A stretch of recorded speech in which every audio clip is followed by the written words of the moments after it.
And so, one of the things that Maya and I found when we were writing this paper, we were looking at the discourse that precedes genocide in genocidal states. And the enhancement of a sense of victimization on the part of one of the groups, usually the group that's going to commit the genocide. First of all, their sense of being victims is much heightened by the demagogues who are trying to stir up this sort of hatred. So they basically say, look, you've been oppressed in a variety of ways, and these are the people who did it, and they're not going to stop doing it, and this time we're going to get them before they get us. It's something like that. And so there's something very pathological about the enhancement of victimization, which is, well, see, that the problem as far as I'm concerned with it is it's not thought through very well. Because there's a point that's being made, and the point is that people have been oppressed and they suffer. And that's true, that point. But then the proper framework from within which to interpret that, I believe, is that that's characteristic of life. You can't take it personally in some sense. And you can't divide the world neatly into perpetrators and victims. And you certainly can't divide the world neatly into perpetrators and victims and then assume that you're only in the victim class and then assume that that gives you certain, like access to certain forms of redress, let's say. It gets dangerous very rapidly if you do that sort of thing. So, for example, one of the things that characterized the Soviet Union, and this was particularly true in the 1920s, but afterwards, so the Soviets were very much enamored of the idea of class guilt. So, for example, although it was only about 40 years previously that the serfs had been emancipated, they weren't much more than slaves, right? And so that was the bulk of the Russian population. They were bought and sold along with the land.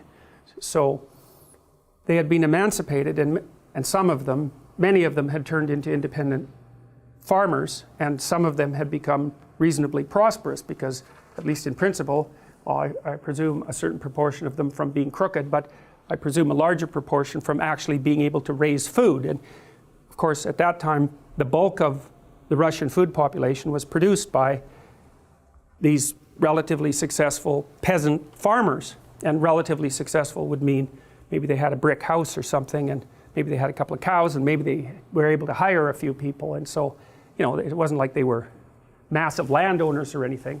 But I've talked to you a little bit about the Pareto principle and the notion that in any domain of activity, a small proportion of people end up producing most of what's in that domain of activity. The same was true in Russia with regards to these peasant farmers. Some of them were extraordinarily efficient, and they produced most of Russia's food. When the communists came in, they described those landholders as parasites, essentially, predicated on the Marxist idea that if someone had extracted profit from an enterprise, that they had basically stolen that profit from the people, say, that they had employed or otherwise oppressed. And so you could be a member of the kulak, K-U-L-A-K, K-U-L-A-K. You could be a member of the kulak class.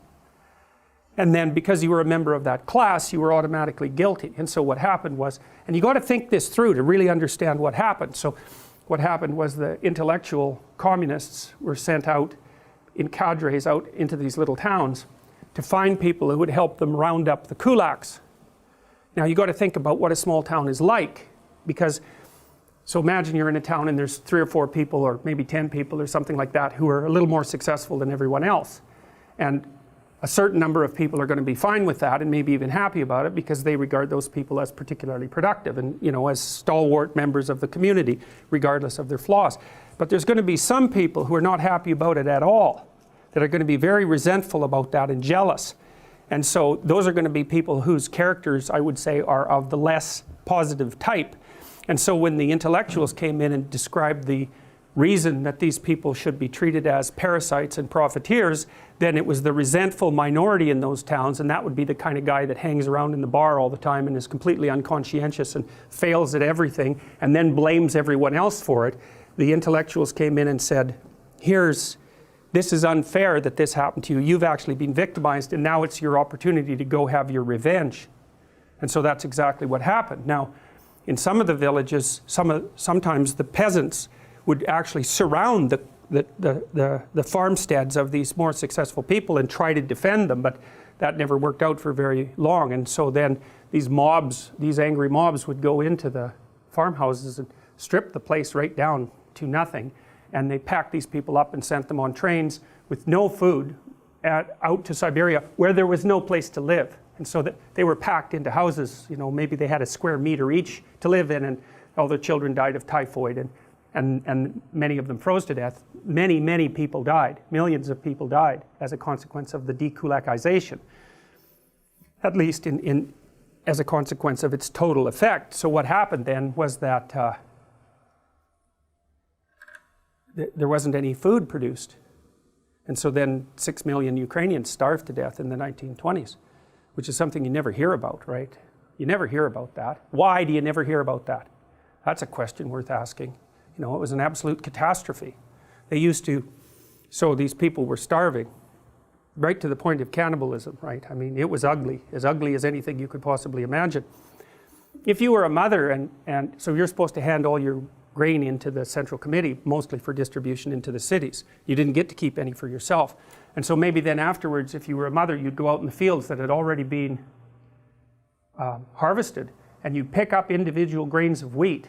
And if you didn't turn those in, that was death for you. So that's how far it was pushed. So, well, so that's a little story about how victimization, how the idea of victimization and perpetration can get out of hand extraordinarily rapidly. And so whenever people are beating the victim drum, you know, they'll cover that up with empathy, roughly speaking. We're speaking on behalf of the oppressed. It's like, maybe you are, but maybe you're no saint, because, you know, you're so sure that you're a saint and you're only speaking from the position of good. It's highly unlikely.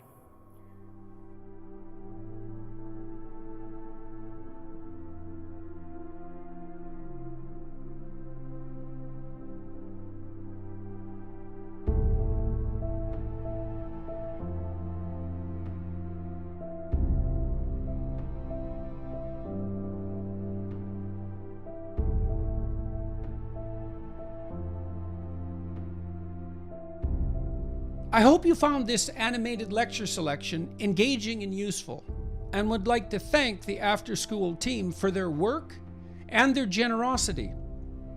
I would also like to extend to all of those watching and listening a sincere invitation to further explore what my team and I are offering on this YouTube channel, my podcast, and in my books. Your engagement is most welcome, and your attention and interest most genuinely appreciated.